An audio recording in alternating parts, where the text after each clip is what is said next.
If brick sets were compared to mountain peaks, for example, the YangWang U9 from CADA would be Everest. This was, without question, the most challenging build I've ever come across, mainly because of 9 motors, almost 4,000 pieces, and some intricate details that we'll get onto a little bit later in the video. In this video, I'll talk about the design, the build process, the instructions, what I liked about the YangWang U9, and what I think CADA could possibly improve on. Okay, so the design. When CADA first dropped this set a couple of months ago, the first teaser images of this set, I was very open and said that I didn't like it. I didn't think it looked very good, certainly not compared to the Mazda RX7 and the AMG ONE, which currently sit in my display. Then, about a week or two later, they dropped a couple of videos, teaser videos, and my interest level peaked slightly. It looked a lot better in the videos than it did in the images. Then I got mine delivered and started to build it, and the shape of this thing started to make sense. When you see it in the flesh, it's considerably better in design than it is in the pictures or even in the videos. You kind of have to see it in all its glory to appreciate its design. Do I think they've over elaborated on certain elements? Maybe, and again we'll come on to that in a little while, but overall, as you look at it, the silhouette of this thing is actually really cool, and I think it's going to look brilliant in my display next to those other two cars with the Lotus Exige still to build.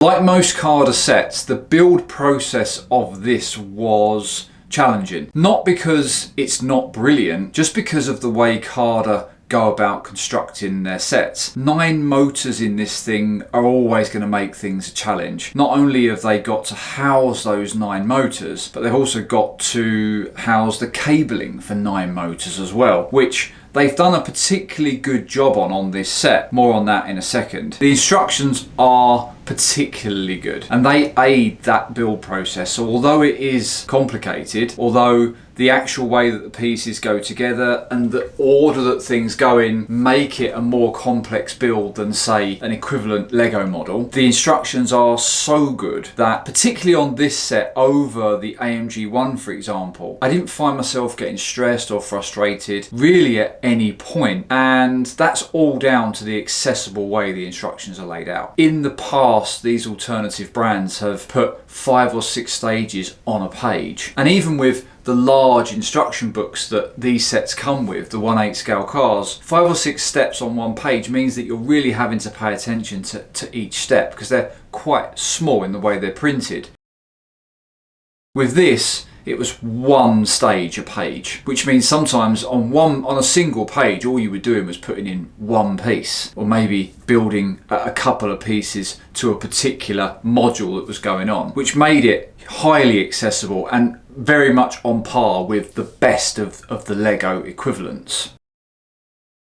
Where I think CADA could improve on the build process is every now and again, and I'm talking maybe a handful of times, there'd be a piece that they ask you to put on which is particularly difficult to get to. And then you look at it as an experienced Technic builder and you think, if they'd have asked me to put that on 4 or 5 stages earlier, which I could have done, it would have been easier to get to. An easy fix really for CADA, and something that I'm sure as they go along and as they develop, and I have it on good authority that they're supposed to be bringing out sets like this once a month, if not once a quarter, compared to Legos once every 2 years, they're going to learn that lesson pretty quick. Whilst the RC functionality on this car is beyond anything that they've ever done, and to be honest, beyond anything I've ever seen on a brick set, it's all app based, 9 motors. This thing, as I've said in previous videos, is literally like a ballerina on wheels. It can pirouette in 1 spot. It's got 4-way independent suspension, which can go up and down on command, and obviously it can do your usual things that an RC car does, which is go backwards and forwards and turn corners. It's fun the first time you do it, but to be honest, as a builder myself, I'm not going to use it. For me,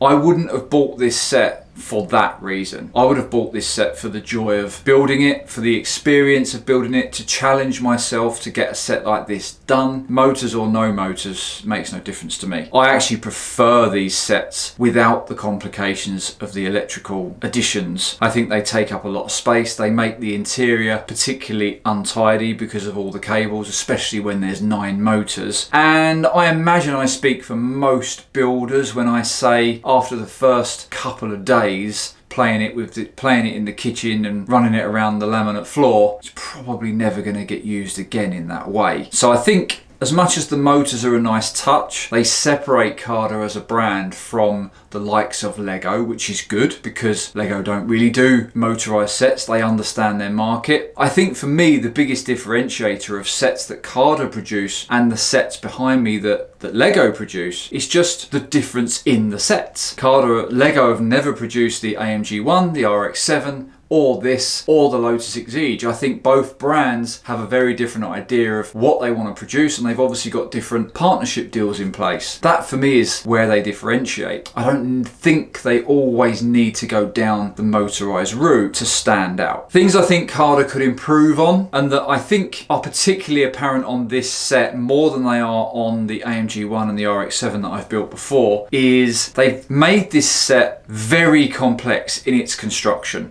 Probably to try and capture the essence of the real thing. But in doing that, they've almost overcomplicated certain aspects, which have then ultimately made them flimsy. My particular area of concern on this set was the doors. Although a work of art in their construction, the hinge mechanism that holds them up in a particular way is particularly flimsy and a bit awkward. And I find myself at times, if I haven't taken the door up in a particular way at a particular angle, it can just flop down as if it's actually broken, when it's not. It's just the way the hinge has to work. And then to get the hinge back, to get the door back in place, it can be quite fiddly to hook it into the right place rather than it just being a simple up and down motion. And I think that is apparent in other areas of the build where they've tried to create this unique shape and be true to the original car, the actual production model.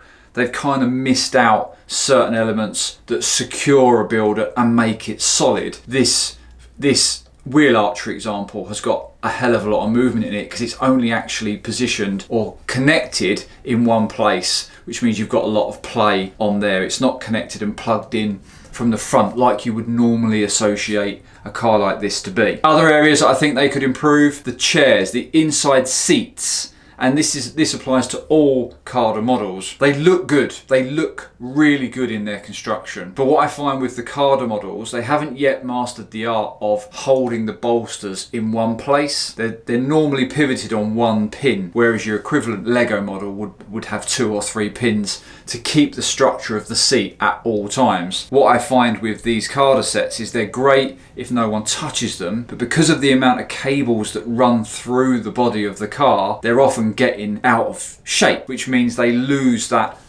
brilliant shape that they have if they're not touched. I think they need to master the art of holding those bolsters, both side bolsters and seat bolsters, with 2 pins rather than just the one. After 15 to 20 hours build time on this set, would I recommend you go out and buy it? Yes. I'd always recommend you go out and test a CADA set. This is a challenge of a build. For any experienced Technic builder, you'll enjoy it. I relaxed on this build. On the AMG ONE, I was not relaxed. There were elements of the AMG ONE that frustrated me as a build. All of those elements were gone on this one. This was a longer build, but more relaxing than that set. I think the AMG ONE looks better than this in terms of its design, in terms of the way it captures the essence of the original production car. But as an experience, this was more enjoyable considering how technical this set is. Do I recommend it's your first CADA set if you are not an experienced Technic builder? No. I would definitely advise you to go down the Mazda RX7 route as your first CADA set. Only 2 motors, much more simplistic in its design and far easier to put together than this or the AMG ONE. If you've built a few Lego Technic sets in your time and you feel like you are an experienced builder, fill your boots. I think you will enjoy this. I think it is a challenge that people will relish, and the final product is hugely rewarding. If you have enjoyed this video and you enjoy my shorts, please go and subscribe to the channel. I'm going to be doing a lot more of these longer form videos going forward on the comparisons between CADA, other brands, and of course Lego. So if you enjoy them, drop us a subscribe down below. Ask me any questions you want in the comments about this set, and I'll see you next time.